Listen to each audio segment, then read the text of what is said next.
8 dari 10 anak muda itu gagal financially bukan karena penghasilannya kecil, tapi karena nggak mengerti cara mengelolanya. Apalagi yang ilegal ya, untuk gaya hidup yang konsumtif. Aduh, udah gajian tanggal 25, dompet udah habis aja nih kayak dibegal. Tapi jangan salahin gaji kecil dulu, belum tentu. Bisa jadi karena skill financial literacy-nya belum terbentuk. Sayangnya ini juga skill yang tidak begitu diajarkan di sekolah. Jadi kita akan bahas ini sekarang.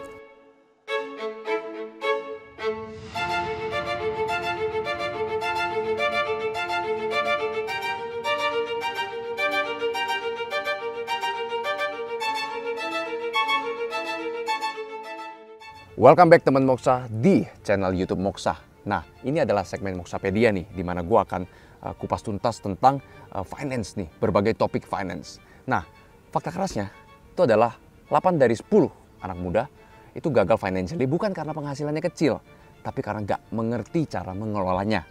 Nah, literasi finansial itu adalah topik yang gue akan bawain hari ini.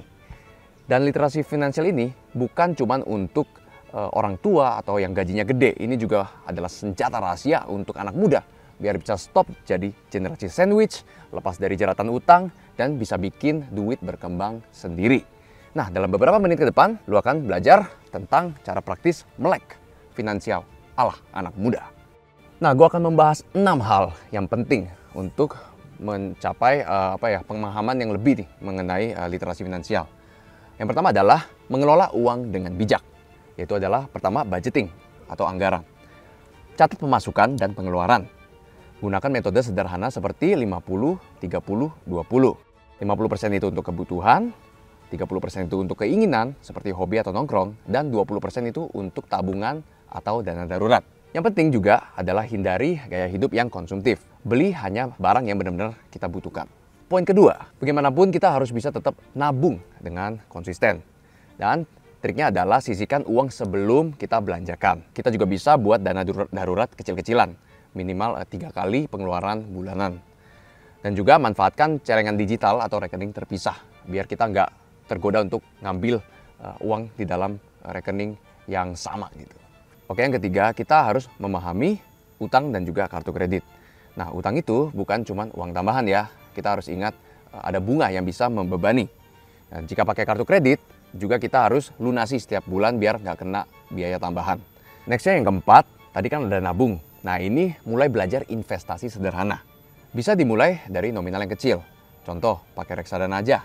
Ini pilihan yang aman untuk pemula. Ada juga emas, bisa lewat aplikasi seperti aplikasi Moksa. Lalu juga bisa ada tabungan berjangka seperti deposito. Itu biar bunganya lebih tinggi. Nah, selanjutnya triks yang gue pengen kasih ke kalian, atau tips ya lebih tepatnya, adalah jangan terjebak tren investasi yang menjanjikan kita untuk jadi kaya gitu dalam waktu dekat. Biasa itu scam gitu.